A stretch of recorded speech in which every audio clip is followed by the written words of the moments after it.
আসসালামু আলাইকুম, কেমন আছো সবাই? আশা করি সবাই অনেক ভালো আছো। আজ আমি যে ড্রামাটা এক্সপ্লেন করব তার নাম হচ্ছে ম্যারি মি মাই কুইন। তো চলো ড্রামাটা শুরু করা যাক। শুরুতে আমাদেরকে এই ড্রামার মেন লিড জিজিকে দেখানো হয়। জিজি একজন জেনারেল ছিল। সে বলে যদি ওই লোকটাকে ধরা না হয় তাহলে চ্যান সিটি কখনোই শান্তিতে থাকতে পারবে না। এ কথা বলে সে মুখে একটা মাস্ক পরে নেয়। এরপর আমরা চ্যান সিটির কুইনকে দেখি, যার নাম চিংজি। সে আমাদের ড্রামার মেন ফিমেল লিড। চিংজি বলে গত 3 বছর ধরে আমি সিংহাসনে বসে আছি এবং এই 3 বছরে আমি প্রাইম মিনিস্টার আর গ্র্যান্ড টিউটরের ক্ষমতা অনেক ভালোভাবে সামলেছি। এতদিন আমি এই দুজনকে সামলেছি, কিন্তু এখন তৃতীয় জন হচ্ছে লি, তাকেও সামলাতে হবে। এরপরের সিনে দেখানো হয় লি একজন গার্ডকে ধরে বলে তোমার সাহস কিভাবে হলো ডিফেন্স ম্যাপ চুরি করার। কিন্তু যখন সে তাকে চেক করে তখন দেখা যায় তার কাছে ডিফেন্স ম্যাপ নেই। লি দেখতে পায় একজন ম্যাপ নিয়ে পালিয়ে যাচ্ছে। তখন সে তার পিছনে দৌড়াতে থাকে। রাস্তায় সে লোকের মুখোমুখি হয় চিংজি। তখন চিংজির মুখ ঢাকা ছিল। সে ওই ছেলেটার সাথে ফ্লার্ট করে জিজ্ঞেস করে তুমি কি আজকের রাতটা আমার সাথে থাকতে চাও?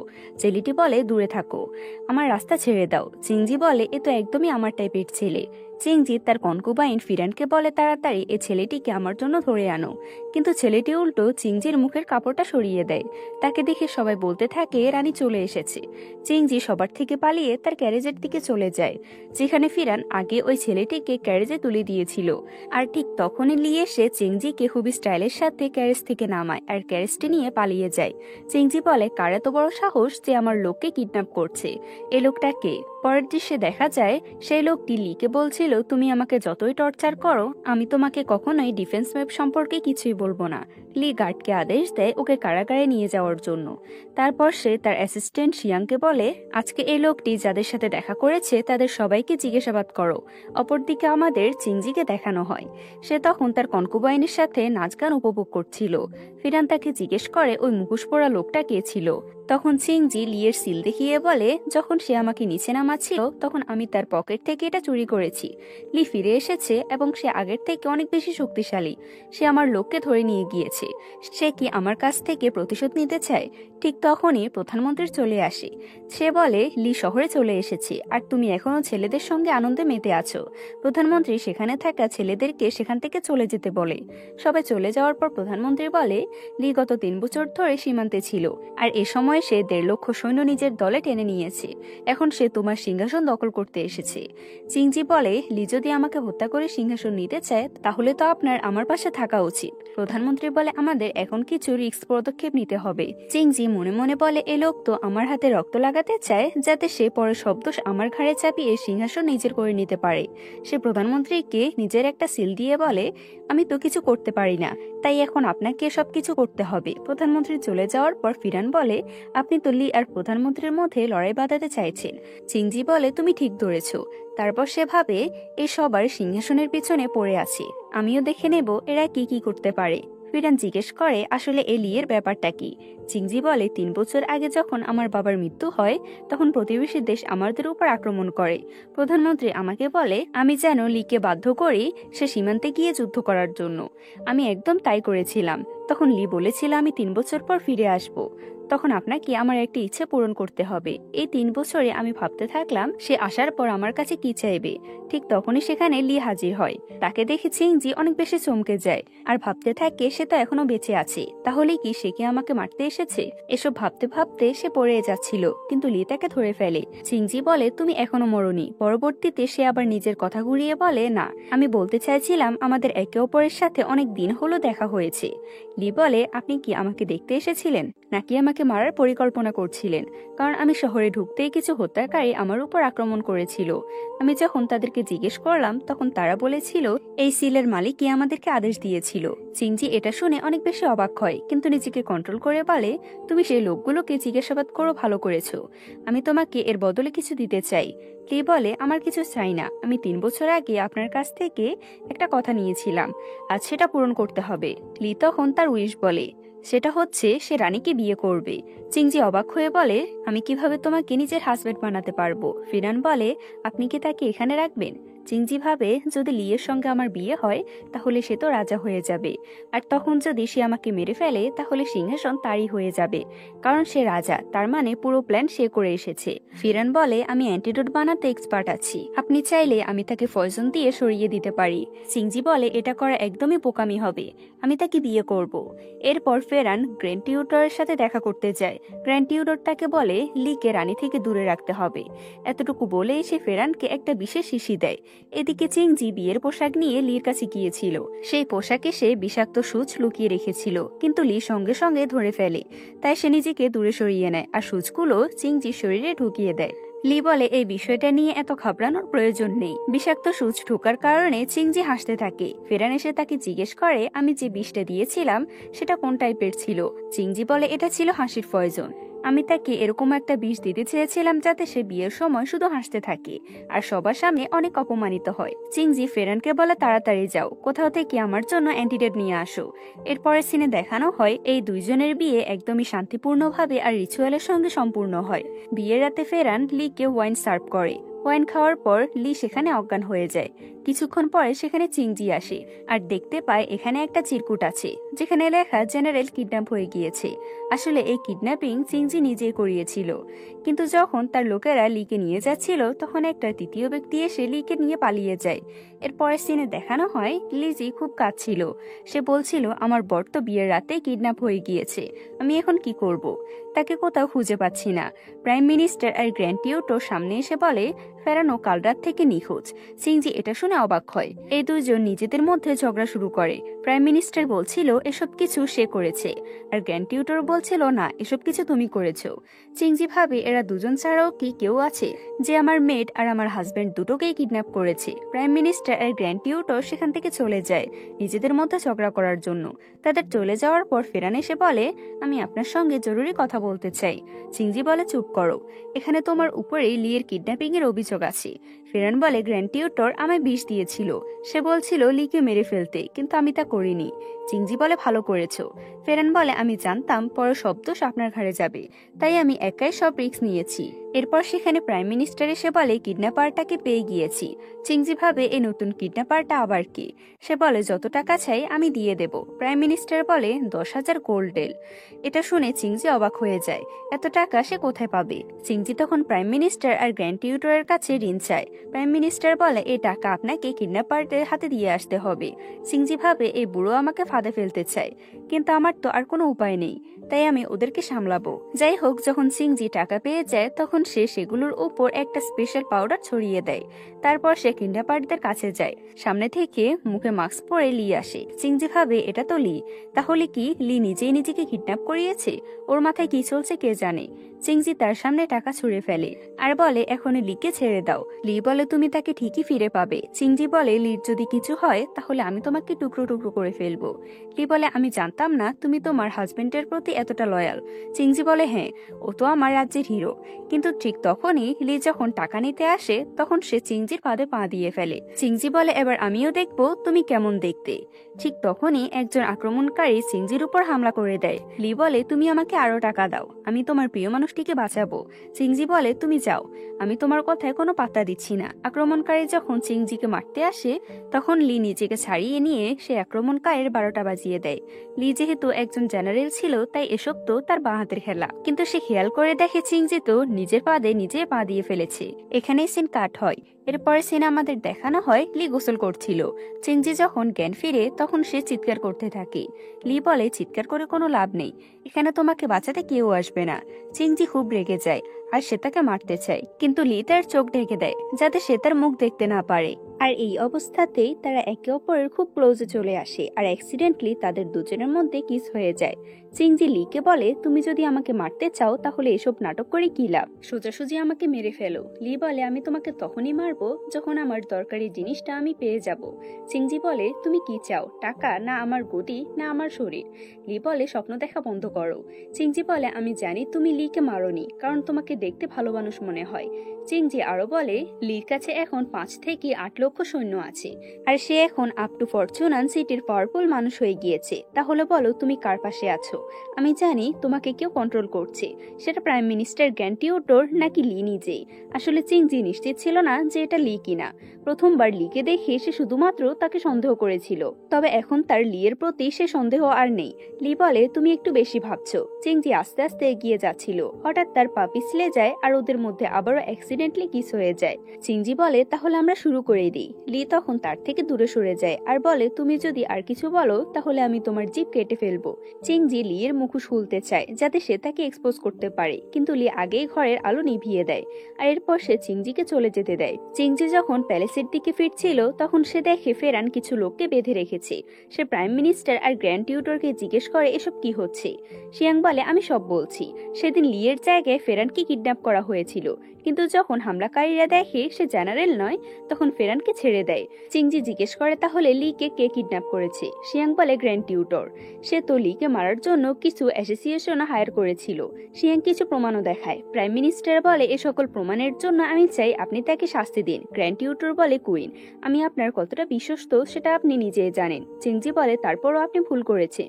সে বলে আমি সব ভুলে গিয়েছি, এখনই আমি আমার পদ থেকে রিজাইন করে গ্রামে ফিরে যাচ্ছি। চিংজি বলে না, আপনাকে জেলে যেতে হবে। শাস্তি শোনানোর পর চিংজি আর অন্যরা চলে যায়। এদিকে ফেরান চিৎকার করতে থাকে তাকে ছাড়ানোর জন্য। চিংজি লিয়ের কাছে যায় আর সে বলে ভালো হয়েছে তুমি সুস্থভাবে ফিরে এসেছো, তবে দেখো তো 2 দিনে কত শুকিয়ে গিয়েছো। সে বারবার লিকে ছোঁয়ার চেষ্টা করছিল আর লি বারবার দূরে সরে যাচ্ছিল। এদের দুজনের বিয়ে তো ঠিকই হয়েছিল, কিন্তু ওয়েডিং নাইট এখনো সম্পূর্ণ হয়নি, তাই তারা আবারও প্রস্তুত হয়। ফেরান ওদের কাছে ওয়াইন নিয়ে আসে। লি ভাবে এ হয়তো আবারও কিছু করছে, তার সন্দেহবশত সে অন্য গ্লাসটা নেয় আর আগের গ্লাসের ওয়াইন চিংজি খেয়ে ফেলে। চিংজি এমন ভাব করে যেন তার অনেক নেশা হয়ে গিয়েছে। সে লিয়ের সাথে ফ্লার্ট করতে থাকে। এই ফ্লার্টের মাঝে সে তার বুকের একটা দাগ দেখতে পায়। সে বলে তাহলে তুমি সে কিডন্যাপার ছিলে। লি বলে হ্যাঁ আমি নিজেই ছিলাম, এখন তুমি কি করবে।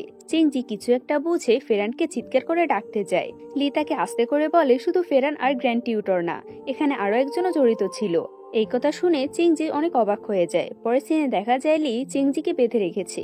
চিংজি রেগে বলে তোমার 1.5 লক্ষ সৈন্য আছে বলে তুমি আমাকে এমন ভাবে বেঁধে রাখবে, আমাকে কি শান্তি মতো একটু ঘুমাতেও দেবে না। লি বলে ভালো হয়েছে 1.5 লক্ষ সৈন্য আছে, এই সৈন্যগুলোর কারণে আমি তোমার হাজবেন্ড হতে পেরেছি। চিংজি বলে তোমার কি রাজত্ব চাই? লি বলে না, শুধু তোমার স্বামী হয়ে থাকতে চাই। চিংজি বলে আমি রানী আর তুমি আমার হাজবেন্ড, তুমি আমাকে এমন ভাবে বেঁধে রাখতে পারো না, আমাকে এখনই তাড়াতাড়ি ছেড়ে দাও।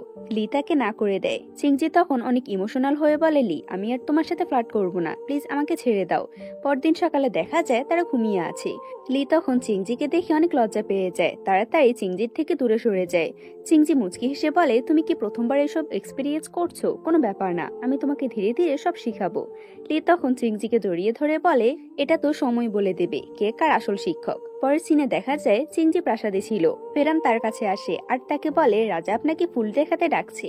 চিংজি ভাবে এই ফুল দেখানোর অজুহাতে ও আমায় মেরে ফেলবে না তো। সে নিজের মনে মনে একটা সিনারিও তৈরি করে ফেলে। তারপর সে লিয়ের কাছে যায়, তবে সৈনিকের আর্মার পরে। লি তাকে দেখে বলে তোমার হেলমেট তো খোলা, তুমি যদি এই অবস্থাতে যুদ্ধে যাও তাহলে আধা দিনও টিকতে পারবে না। লি তার হেলমেট বন্ধ করে দেয় আর বলে তুমি যদি এমন থাকো তাহলে আধা দিনের বেশিও টিকে যাবে, আর যদি আমার সাথে থাকো তাহলে সারা জীবন টিকে যাবে। তবে আমাদের এই লির উদ্দেশ্যটা কি এখন পর্যন্ত তা বলা হয় না। যাই হোক চিংজি ভাবতে থাকে এইমাত্র কি ও আমাকে ভালোবাসার প্রস্তাব দিল। চিংজি চাইলেও লিয়ের কথা ভুলতে পারছিল না। চিংজি ভাবে লি তো আমাকে পছন্দ করে। ঠিক তখনই ফেরান এসে বলে লি সব মন্ত্রীদেরকে একসাথে ডেকেছে আর তারা সবাই আপনার কাছ থেকে টাকা চাইছে। চিংজি রেগে গিয়ে বলে লি আসলে একটা হার্টলেস, এখন আমি তাকে ছাড়বো না। সে লিয়ের সামনে গিয়ে বলে সেই টাকা আমি তোমাকে ছাড়ার জন্য ধার নিয়েছিলাম, এটা তো তুমি জানো। লি বলে হ্যাঁ। চিংজি বলে তাহলে তুমি যখন জানো তাহলে আমার সাথে এমন করলে কেন? তুমি জানো আমি একেবারেই নিঃস্ব হয়ে গিয়েছিলাম, কিন্তু দাঁড়াও কিডন্যাপার তো আসলে তুমিই ছিলে, তার মানে সব টাকা তোমার কাছেই আছে, তাহলে তাড়াতাড়ি সেগুলো ফেরত দাও। লি ঠান্ডা গলায় বলে আমি দেব না, যদি কিডন্যাপার আসল সত্যি প্রত্যেকে জেনে যায় তাহলে আমার কি হবে? চিংজি বলে এই লোকটাকে আমার মারতে ইচ্ছে করছে। এরপর চিংজি আবারও লিয়ের সামনে গিয়ে বলে তুমি তো আমার প্রাসাদেই থাকো, এই প্রাসাদে থেকে তুমি চা খাচ্ছো, বসছো, ঘোরাফেরা করছো, ফুল দেখছো, সবকিছুর জন্য তোমাকে টাকা দিতে হবে। লি হেসে বলে ওয়াইফ আমি তো তোমার হাজবেন্ড, আমরা তো কাপল। চিংজি বলে, না, আমরা শুধু নামেরই কাপল। লি বলে, আমাদের বিয়েটা তো খুব তাড়াতাড়ি করে হয়েছিল, তাই আমি তোমাকে উপহার দিতে পারিনি, কিন্তু এখন তো দিতে পারি। এ কথা শুনে চিংজি খুশিতে আত্মহারা হয়ে যায়। সে ভাবে লি হয়তো অনেক গয়না বা টাকা নিয়ে আসবে, কিন্তু যখন সে উপহার বক্সগুলো খোলে তখন সে বক্সগুলো সমস্ত অস্ত্র ছিল। চিংজি বলে, এই লি অস্ত্র দিয়ে আমাকে কি ভয় দেখাতে চাইছে? লি বলে, আমার এরকম কোনো উদ্দেশ্য নেই। যে 3000 সৈন্য মারা গিয়েছিল এসব তাদেরই অস্ত্র। তুমি যখন সিংহাসনে বসবে তখন যেন তোমার মনে থাকে তারা নিজেদের প্রাণ বিসর্জন দিয়েছিল শুধুমাত্র তোমার জন্য আর এই দেশের জন্য। চিংজি লিয়ের কথার মানে ঠিক বুঝতে পারে না। ওর শুধু মনে হতে থাকে লি বুঝি ওকে মারতে চায়। পরের সিনে দেখানো হয় চিংজি ফেরানকে বলে, লি নিশ্চয়ই নিজের সঙ্গে টাকা নিয়ে ঘোরে না। শিয়াং ই হচ্ছে ওর সব থেকে বিশ্বস্ত গার্ড, নিশ্চয়ই ও শিয়াং ইকে সমস্ত টাকাগুলো দিয়ে রেখেছে। ফেরান বলে, তাহলে একবার দেখে নেওয়া উচিত। চিংজি বলে, আমার মাথায় একটা প্ল্যান আছে। এরপর সিনে দেখানো হয় চিংজি তার কনকুবাইনদের নিয়ে খেলছিল। তাদের হাসির শব্দ শুনে লি সেখানে চলে আসে। চিংজি তাকে ধরে নিয়ে এসে বলে, আজকের রাতটা আমি তোমার সাথে কাটাবো। কিন্তু যখন সে তার চোখ খুলে লিকে দেখে তখন সে বলে, আরে তুমি, আমি তো ভেবেছিলাম অন্য কেউ। ঠিক আছে, কোনো সমস্যা নেই, আমি অন্য একজনকে খুঁজে নিচ্ছি। লি বলে, তুমি আরেকজনকে বলতে কাকে বোঝাতে চাইছো? উত্তরে চিংজি বলে, তুমি কি তাহলে আমার সঙ্গে রাত কাটাতে চাও? লি বলে, একেবারেই না। এটা বলে সে সেখান থেকে চলে যায়। এরপর চিংজি তার এক কনকুবাইনকে নিয়ে ঘরের দিকে যেতে থাকে আর বলতে থাকে, আজকের রাতটা খুব মজার হবে, কারণ আজকের রাতে আমি আমার এই কনকুবাইনের সাথে থাকবো। এই দৃশ্য দেখে লিয়ের একটু জেলাস ফিল হয়। সে শিয়াংকে ডেকেছিল দেখা করার জন্য। শিয়াং আসলে লি তার উপর নজর রাখতে বলে। এদিকে ফেরান চিংজিকে জিজ্ঞেস করে, আজ রাত আপনি কোন কনকুবাইনের সঙ্গে কাটাবেন? চিংজি বলে, আমি ভাবছি এখনো। ফেরান বলে, লি নিশ্চয়ই অনেক কেয়ারিং হবে। চিংজি বলে, সে তো শুধু দেখতেই ভালো। যদি তার কাছে 1.5 লক্ষ সৈন্য না থাকতো তাহলে আমি এমন বোরিং লোককে কখনোই বিয়ে করতাম না।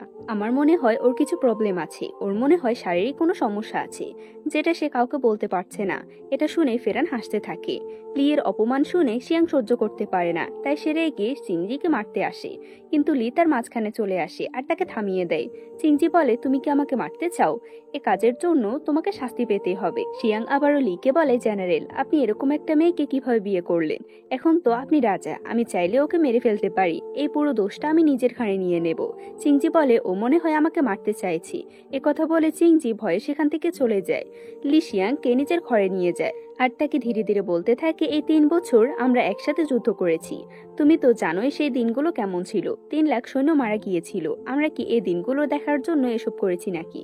দেখো, আমি রানীকে বদলাতে চাই না, কিন্তু তার সাহায্য করতে চাই। এখন তুমি সবকিছু নষ্ট করে দিচ্ছ। চিংজি আবার দরজার বাইরে থেকে সবকিছু শুনে ফেলছিল। তবে বোকা চিংজি ভাবে সে তো আমাকে সাহায্য করতে চায়, হয়তো সে আমাকে পছন্দ করে। সম্ভবত তাই হবে। এর জন্যই হয়তো সে আমাকে বিয়ে করার জন্য এতটা মরিয়া হয়ে উঠেছিল। কিন্তু সে আমাকে পছন্দ করে, তাহলে সে তার ভালোবাসার কথা প্রকাশ কেন করে না?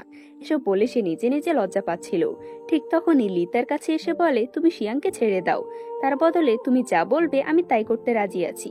চিংজি বলে, ঠিক আছে। এর পরের সিনে দেখানো হয় চিংজি লিয়ের অনেক কাছাকাছি আসার চেষ্টা করছিল আর লি তার থেকে দূরে সরে যাচ্ছিল, কারণ চিংজি তার কাছে আসায় তার একটু অস্বস্তি লাগছিল। চিংজি তো তার সাথে ঘুমাতে চায়, কিন্তু লি তাকে না বলে দেয়। চিংজি ভাবে সে হয়তো এখনো লজ্জা পাচ্ছে। যাই হোক, এরপর সে ফেরানের সাথে শিয়াং এর বাড়িতে টাকা খুঁজতে চায়। সেখানে খোঁজাখুঁজি করে তারা দুজনে একটা ছোট বক্স তুলে নিয়ে আসে। পরে আমরা জানতে পারি তারা যে টাকার খোঁজে সেখানে গিয়েছিল সেগুলো তো ওই বাড়িতে ছিল না, তারা ভুল বক্স নিয়ে চলে এসেছে। দূর থেকে একজন লোক তাদের দিকে নজর রাখছিল। সে তার মাস্টারের কাছে গিয়ে বলে, চিংজি আর তার কনকুবাইন ফেরান একসঙ্গে একটা সন্দেহজনক বক্স প্রাসাদের দিকে নিয়ে যাচ্ছিল। এর মাস্টার হচ্ছে সে লোক যে শুরুতে চিংজির সাথে ঝামেলা করেছিল আর লি তাকে কিডন্যাপ করেছিল। এই ছেলেটার নাম হচ্ছে ওয়েনরান। ওই বলে, তার মানে আমার বাবা সত্যি আমার জন্য কোনো উইল রেখে গিয়েছিল। সে তার লোকেদেরকে নির্দেশ দেয়, তোমাকে ওই উইল যে কোনো মূল্যে চিংজির থেকে নিয়ে আসতে হবে। এদিকে চিংজি ড্রাঙ্ক অবস্থায় লিয়ের কাছে এসে তার বিছানায় শুয়ে পড়ে। লি অনেকবার তাকে উঠতে বলে, কিন্তু সে ওঠে না। তখন লি এসে বিছানা থেকে একটা ছুরি বের করে। এটা দেখে চিংজি ভয় পেয়ে যায়। সে ভাবে এখন কি সে আমাকে মেরে ফেলবে, কিন্তু লি বলে, এই ড্রাঙ্ক অবস্থায় তার এই ছুরি দিয়ে যে কোনো সময় আঘাত লাগতে পারে, এজন্য আমি এটা সরিয়ে দিলাম। চিংজি আসলে ড্রাঙ্ক ছিল না। সে লিয়ের এমন আচরণ দেখে তার প্রতি অনেক বেশি অ্যাট্রাক্ট হয়ে যায়। পরের দিন যখন সে ফেরানের সাথে দেখা করে তখন ফেরান বলে ওই বক্সের চাবি আমি পাচ্ছি না, কিভাবে খুলতে হয় তাও জানি না। চিংজি বলে এখনকার জন্য এটা ছেড়ে দাও, এখানেই সিন কাট হয়, আমাদের কোর্টের দৃশ্য দেখানো হয়। সেখানে প্রাইম মিনিস্টার চিংজির থেকে টাকা চাইছিল আর বাকি মন্ত্রীরাও বলছিল চিংজি যেন তার টাকা ফেরত দেয়। ঠিক তখনই সেখানে লি আসে। প্রাইম মিনিস্টার তাকে দেখে বলে তুমি এমন পোশাক কেন পরে আছো, এখানে তুমি কার জন্য শোক পালন করতে এসেছো? লি বলে যে সৈন্যগুলো মারা গিয়েছিল তাদের শোক পালন করতে এসেছি। সে প্রাইম মিনিস্টারের দিকে তাকিয়ে বলে আপনাকে এক্সপ্লেন করতে হবে কেন সময় মতো সৈন্যদেরকে যাবতীয় জিনিস পাঠানো হলো না, তাদের খাবার দাবার কিছুই পাঠালেন না। প্রাইম মিনিস্টার বলে কুইন, তুমি আর তোমার কনকুবাইন অনেক টাকা খরচ করে ফেলেছো, আমার এই বিষয়ে তোমার কি বলার আছে? এটা শুনে চিংজি বলে প্রাইম মিনিস্টার, আপনি আমাকে অনেকদিনই ট্যাক্স দেননি, আপনি আমার আঙ্কেল, তাই আমি আপনাকে কিছু বলিনি, কিন্তু এখন এই সমস্ত ব্যাপার আমি শুনতে চাই। লি চিংজিকে বলে আমাকে এই কেসটা ইনভেস্টিগেট করতে দাও। চিংজি বলে ঠিক আছে, তবে তোমাকে খুব অল্প সময় দেওয়া হলো। প্রাইম মিনিস্টার লি এর কাছে গিয়ে বলে তুমি শুধু তোমার দায়িত্বটা পালন করো, এসব রাজনীতির কাজ তোমার কাজ নয়। লি বলে তবু আমাকে এটা করতে হবে। প্রাইম মিনিস্টার এবার অনেক চিন্তিত হয়ে পড়ে। তখন এক সন্দেহজনক মানুষ তার কাছে আসে। প্রধানমন্ত্রী তাকে সম্মান জানায় আর খুব শ্রদ্ধার সঙ্গে বলে প্রাইম মিনিস্টার তার সমস্ত কষ্টের কথা সে লোকটাকে খুলে বলে আর বলে আমি এখন কি করব, এই লি তো আমার সমস্ত গোপন কথা ফাঁস করে দেবে। তখন এই ব্যক্তিটি বলে চিংজি বোকামে, আমাদের চিংজি আর লি দুজনকে বাহিরে পাঠাতে হবে, তাদের নতুন বিয়ে হয়েছে তাই তারা বাহিরে ঘুরতে যাবে আর আমরা এই সমস্ত প্রমাণ এই সময়ের মধ্যে মিটিয়ে ফেলবো। প্রাইম মিনিস্টার বলে এটা তো খুব ভালো কথা, আমি আপনার পরিকল্পনা অনুযায়ী সমস্ত কাজ করব। সে সরাসরি চিংজির কাছে গিয়ে অনেক ভালো ভালো কথা বলতে থাকে।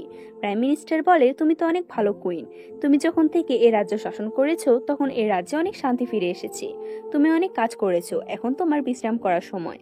তোমার তো নতুন বিয়ে হয়েছে, আমার মনে হয় তোমরা দুজন 1 বা 2 মাসের জন্য কোনো ভালো জায়গায় যাও। চিংজি বলে এখন তুমি হানিমুনের কথা বলছো তাই তো, তোমার এই পরামর্শ আমার কাছে খুবই ভালো লেগেছে। প্রাইম মিনিস্টার সেখান থেকে চলে গেলে চিংজি ভাবে সে আমাকে দূরে পাঠিয়ে নিশ্চয়ই কিছু করতে চায়।